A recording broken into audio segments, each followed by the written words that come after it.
sabe? Nós humanos andamos muito ocupados nesses últimos milênios. Desde que paramos de arrastar a mão no chão, demos um grande salto de chimpanzé a Homo sapiens. Fizemos muita bobagem, isso é certo. Mas também criamos umas coisas muito legais. E isso me fez pensar. Daqui a milhares de anos, quando estudiosos olharem para trás para fazer uma lista das invenções mais transformadoras e importantes da história da humanidade, o que será incluído nela? A lâmpada elétrica?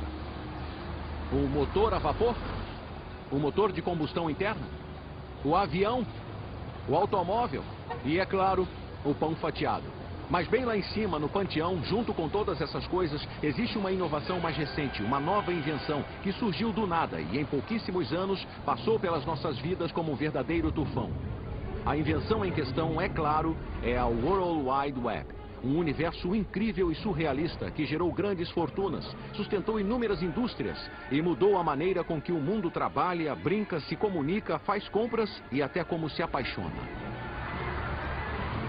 Meu nome é John Heilemann e estou aqui para contar a história da ascensão da rede, da obscuridade para a ubiquidade global. É uma história que conheço como a palma da mão, pois como jornalista assisti da primeira fila desde o início.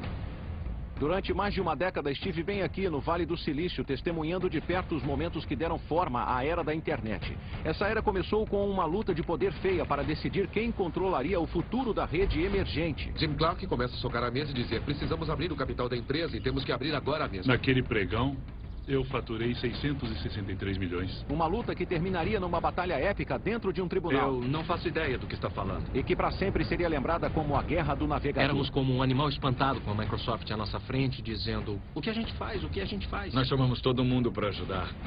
Isso não é um treino. Vão esmagar a gente, vão esmagar a gente. Nós temos que destruir essa empresa. A internet. Guerra dos Navegadores.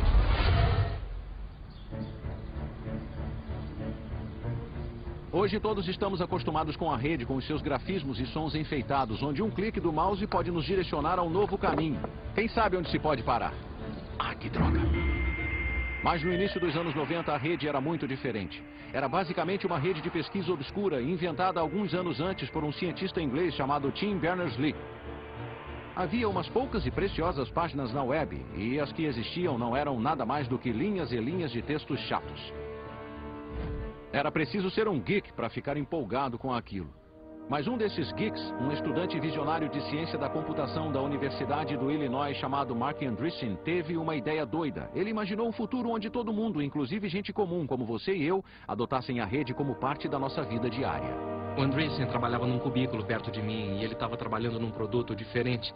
E aí ele ficou todo doidão com essa coisa chamada web. Naquela altura a internet era só para nerds mesmo, era só para acadêmicos, pesquisadores e cientistas. E não havia nada que pessoas comuns podiam fazer nela, mas era tão útil para quem a usava que eu achava que todos deveriam poder usá-la. Aí ele disse: cara, esse lance vai mudar o mundo, vai ser demais, é tipo uma hipermídia global. Aí eu só virei e disse: então tá. Andreessen podia ser o mais animado de todos, mas logo ele e vários de seus amigos programadores da faculdade estavam tentando deixar a web mais fácil de usar e mais intuitiva, colocando imagens, fotos e ferramentas de áudio e vídeo. O fruto de seu trabalho foi este: um software simplíssimo do tipo aponte e clique, o primeiro navegador gráfico da web. E cada vez que você surfa na internet hoje, está usando um de seus descendentes. No outono de 1993, os geeks de Illinois postaram o Mosaic Online e o transformaram em uma dádiva para a humanidade, gratuita para baixar, e que dádiva acabou se revelando. Quando fizemos o anúncio em nosso grupo de notícias, naquele momento um grupo de notícias da Usenet, e eu disse: alguém por aí quer participar do teste beta? E como eu tive 12 respostas, mandei o navegador para 12 pessoas e a partir daí se espalhou como um vírus, de 12 para 100, para 1000, para 1 milhão. Esse foi o momento em que a internet passou da obscuridade para a ubiquidade, de um brinquedo para geeks e uma ferramenta para cientistas para uma mídia de massas de boa fé. Um bando de garotos na casa dos 20 anos que se alimentavam de programas e hambúrgueres tinham iniciado uma revolução. Mas antes que o Mosaic tivesse a chance de se globalizar e em paralelo Bill Gates e a Microsoft precisava de mais um ingrediente, um monte de grana bem alto. Este prédio caríssimo foi um presente para a Universidade Stanford deste homem, um de seus ex-professores, Jim Clark. Garoto pobre do oeste do Texas, Clark era um ex-desistente do colégio que se transformou em professor de ciência da computação em Stanford e fundou a empresa Silicon Graphics, o que o tornou uma lenda no Vale. Ele gostava de carros velozes, vinhos caros e de fazer peripécias que desafiavam a morte, como pilotar um avião de acrobacias. A primeira vez que nos encontramos, ele me levou num passeio de helicóptero que quase nos matou. Mas tendo deixado a Silicon Graphics, Clark queria uma coisa nova, uma coisa grande. Quando viu o Mosaic, logo ficou convencido do que havia encontrado. Eu tinha passado muitos anos pensando na convergência de diferentes tipos de mídia com tecnologia digital. Então formou-se na minha mente a ideia de que a internet e a World Wide Web seriam a coisa que anunciariam essa convergência.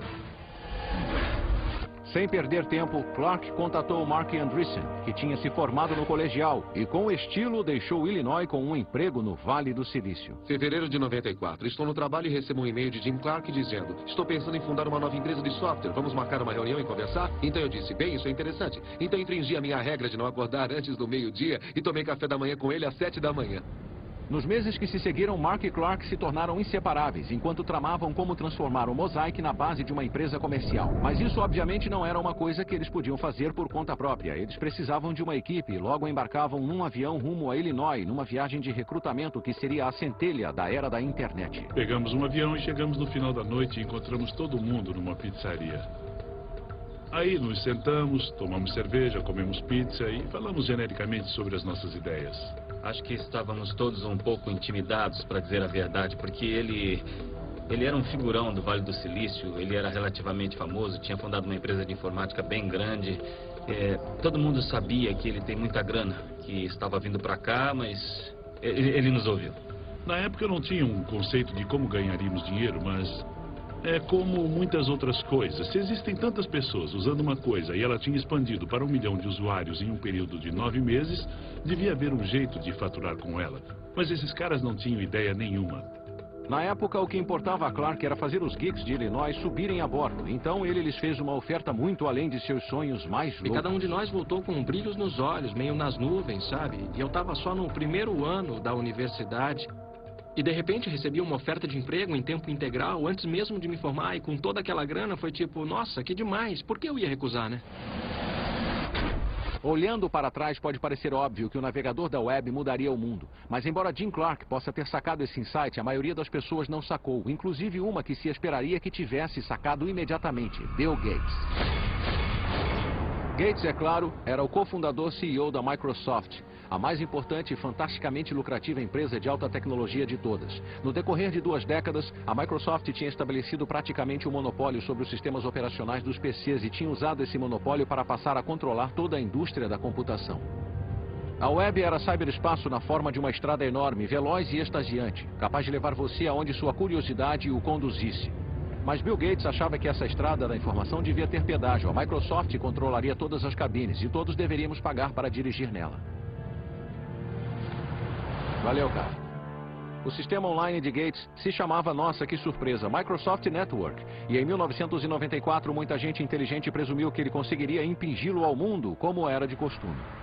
Ali estava a super autopista de informação que os futuristas vinham prevendo há anos. E embora Gates ainda não tivesse se dado conta, o seu pior pesadelo estava para se tornar realidade. Um bando de moleques tão jovens e ambiciosos quanto ele já estava para ameaçar tudo o que ele representava e tudo o que a Microsoft tinha realizado.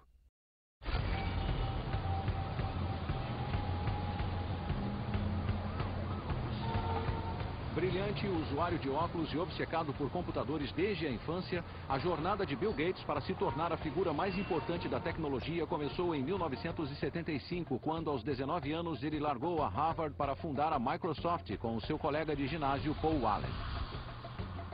A visão de Bill Gates era simples e muito ambiciosa. Um PC em cada mesa, em cada lar e em cada escritório. E cada um desses PCs rodando com software da Microsoft.